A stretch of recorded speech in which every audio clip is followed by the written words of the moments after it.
ముఖ్యమంత్రి కేసీఆర్ గారు, మున్సిపల్ శాఖ మంత్రి కేటీఆర్ గారు, మాజీ ఎంపీ ప్రస్తుత శాసనసభ్యుడు బాల్క సుమన్ గారు స్పష్టంగా సందేశాన్ని బహిరంగంగా ప్రజల సమక్షంలో, కార్యకర్తల సమక్షంలో, వాళ్ళ నాయకుల సమక్షంలో ఆదేశాలు ఇవ్వడం జరిగింది.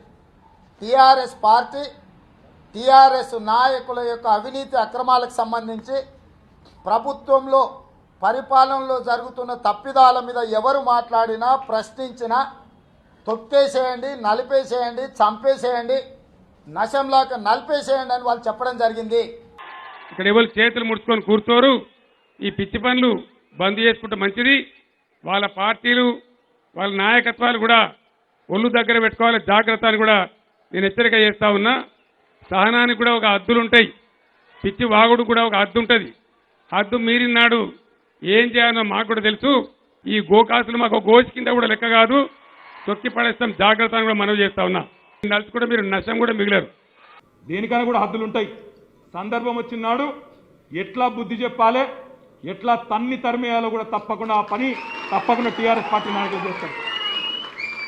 ఆనాడు అప్పుడున్న ముఖ్యమంత్రులనే ఉరికిచ్చిన చరిత్ర టీఆర్ఎస్ పార్టీకి ఉన్నదా లేదా ఒకసారి గుర్తు చేసుకోండి. మేము కూడా తిరగబడాల్సి వస్తే మీ ప్రధానమంత్రిని, మీ కేంద్ర మంత్రులను కూడా ఇడిచిపెట్టాం. తెలంగాణలో కేసీఆర్ మీకు ఇన్ని మాటలు అంటుంటే మనం ఎందుకు కావాలి? వాళ్ళ టీఆర్ఎస్ పార్టీ నాయకులు, కార్యకర్తలు మనం ఆలోచించుకోవాలి. మేమంటే పావులలో ఉన్నాం, వాడో వీడో ఏడిస్తాడు మా మీద. మీకేమైంది? వాళ్ళ నేను విప్పును, నేను ఎమ్మెల్యేను, మాకు ఎంపీని, నేను ఏమైనా చేయాలంటే వాడో వీడో అంటాడు. నువ్వు ప్రజాప్రతినిధి, బాధ్యత లేదా, ఇట్లా చేస్తావు అట్లా చేస్తావు అంటాడు. మీకేమైంది ఆ కార్యకర్తలు? మీకేమైంది నాయకులకు? కాబట్టి నేను విజ్ఞప్తి చేస్తా ఉన్నా, నేను సీరియస్గా చెప్తా ఉన్నా, టీఆర్ఎస్ పార్టీ నాయకులారా, కార్యకర్తలారా, ఎవరిని కూడా ఉపేక్షించొద్దు. మీరు మీ స్థాయిలో గట్టిగా ప్రతిస్పందించాల్సిందే. కాంగ్రెస్ పార్టీ పక్షాన నేను డిమాండ్ చేస్తున్నా, తక్షణమే కేంద్ర హోంశాఖ సిబిఐ విచారణకు ఆదేశించాలి. కేసీఆర్, కేటీఆర్, బాల్క సుమన్ చేసిన ప్రకటనలను నేరాన్ని ప్రోత్సహించడానికి ఉపయోగపడ్డాయి.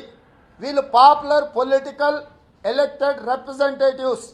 వీళ్ళ ఆదేశాలను, మాలాంటి ప్రజాప్రతినిధులు ఇచ్చే పిలుపులను మా శ్రేణుల కింద సీరియస్గా తీసుకుంటారు. యథాలాపంగా వీళ్ళు మాట్లాడింది కాదు.